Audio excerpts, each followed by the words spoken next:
కబ్జా చేశాడు అని వార్తల్లో రాస్తారు, మంత్రులు మాట్లాడతారు. జగన్మోహన్ రెడ్డి గారి ఇంటి రోడ్డు మూసేశారు ట్రాఫిక్ ఇవ్వకుండా అని చెప్పని.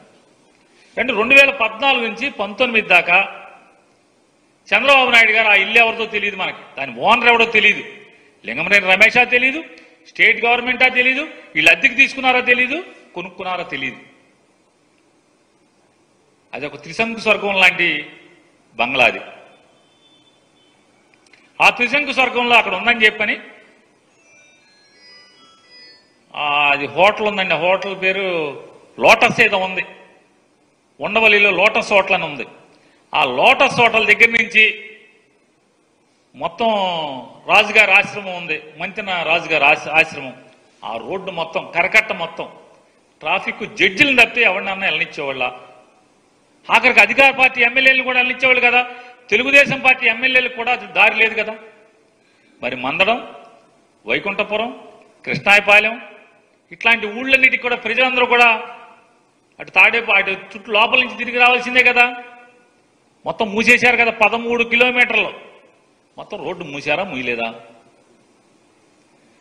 సెక్యూరిటీ రివ్యూ పేరుతో మూసేశారు కదా, అప్పుడు మీకు తెలియలేదా? ఏమండి, TV5 వారు అట్లాగే ABN వారు.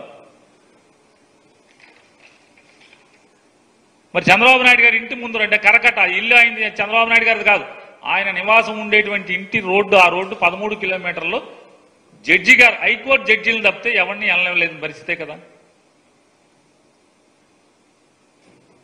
మరి సీఎం సెక్యూరిటీ ఉన్నప్పుడు, ఆ రోడ్డు సీఎం కాపురం ఉంటున్నప్పుడు సీఎం సెక్యూరిటీ రివ్యూలో ఏ రోడ్డు బ్లాక్ చేస్తే ఆ రోడ్డు బ్లాక్ చేస్తారు. మరి చంద్రబాబు నాయుడు గారికి ఎందుకు బ్లాక్ చేశారు? బ్లాక్ చేశారు కదా.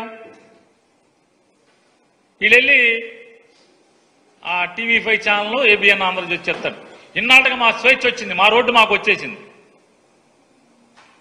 మరి అక్కడ పోలీస్ గార్డు ఎందుకు తీయలేదు? ఎందుకు తీయలేదు? జగన్మోహన్ రెడ్డి గారి ఇంటి దగ్గర పోలీస్ గార్డు ఎందుకు తీయలేదు? సందు మొదట్లో గార్డు తీసేయాలి కదా. ఎందుకంటే సెక్యూరిటీ రివ్యూ మీటింగ్ జరగలేదు, మీరు అనామతిగా రూల్స్కి విరుద్ధంగా సెక్యూరిటీ రివ్యూ జరగకుండానే మీరు సొంతంగా అధికారాన్ని అడ్డగోలుగా ఉపయోగించి జనాలను వెళ్ళిపోనిమ్మని చెప్పని బెదిరించారు కాబట్టి జనాలను తీసుకొచ్చారు, టీవీ ఛానల్స్ వచ్చినాయి. ఇవాళ మాట్లాడుతూ రాస్తారు. అంటే ఇటువంటి ఫేక్ న్యూస్ ఫ్యాక్టరీలో ఈ వార్తలు రాయటమే కాకుండా ప్రతిదీ తాడేపల్లి క్యాంప్ ఆఫీస్ గురించి, తాడేపల్లి క్యాంప్ ఆఫీసు ప్యాలెస్ అని మాట్లాడతాడు లోకేష్ గారు మాటకి. తాడేపల్లి ప్యాలెస్. నేను నారా లోకేష్ నాయుడు గారిని నేను ఒకటి రిక్వెస్ట్ చేస్తున్నా, నిజంగా మీలో ఎర్ర బుక్కు రాసింది నిజమైతే, అంత నిజంగానే మీరు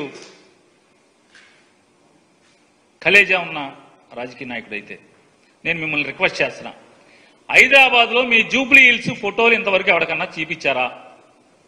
ఎవరన్నా ఒక్కసారి మీడియా టూర్ పెట్టండి, మీ హైదరాబాద్లో జూబ్లీ హిల్స్ ఇంటికి మీడియా టూర్ పెట్టండి, సాక్షి ఛానల్తో సహా.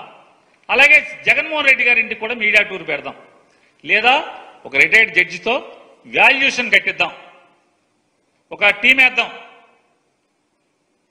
వేద్దాం, గవర్నమెంట్ నుంచి ఒక టీం వేయండి. మీ ఇంటి ఖరీదు, మీ ఇంటి బయట గోడల ఖరీదు, మీ ఇంటి గోడలు ఎంత ఎత్తున్నాయి, మీ ఇల్లు ఎంత విశాలంగా ఉంది, ఎన్ని వేల చదరపు అడుగుల్లో హైదరాబాద్లో జూబ్లీ హిల్స్లో ఈ గడిచిన 2000 ఓడిపోయిన కాంచి 2019 నుంచి 24 దాకా మీరు, మీ నాన్నగారు, మీ అమ్మగారు, మీ శ్రీమతి గారు, మీ అబ్బాయి గారు కాపురం ఉన్నటువంటి ఇల్లు విలువెంత, ఇంట్లో వాడిన రాయి ఏంటి, జగన్మోహన్ రెడ్డి గారి ఇంట్లో వాడిన రాయి ఏంటి, దాని విలువెంత, దీని విలువెంత, జగన్మోహన్ రెడ్డి గారి ఇంట్లో బాత్రూముల్లో కానీ లేకపోతే ఆయన ఇంట్లో కానీ వాడుకునే సామాను విలువెంత, మీ ఇంట్లో సామాను విలువెంత, జగన్మోహన్ రెడ్డి గారి ఇంట్లో సోఫాలు ఖరీదెంత, మీ ఇంట్లో మీరు వాడుతున్న సోఫాలు ఖరీదెంత, ఆడిట్ చేద్దాం రండి.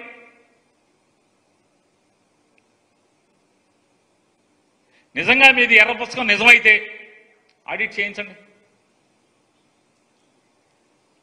ఒక సిట్టింగ్ జడ్జితో ఒక టీం వేసి ఆడిట్ చేయించండి. మొత్తం మీ ఫోటోలు, మీ ఇంటి ఫోటోలు బయటకు ఎందుకు ఎవరు?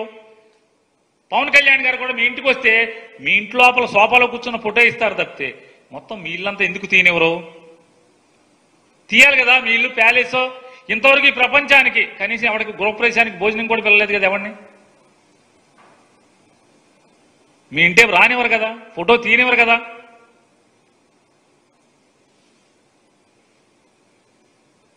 ఈ రకమైనటువంటి మీరేమో రాజమహల్లో ఉంటారు.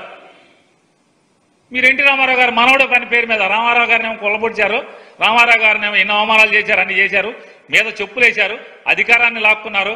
పాపం అన్యం పుణ్యమైనటువంటి చిన్నపిల్లడు మనస్తత్వం. అతనికి ఎన్ని అంటగట్టారు, వయాగ్రా వాడుతున్నాడని.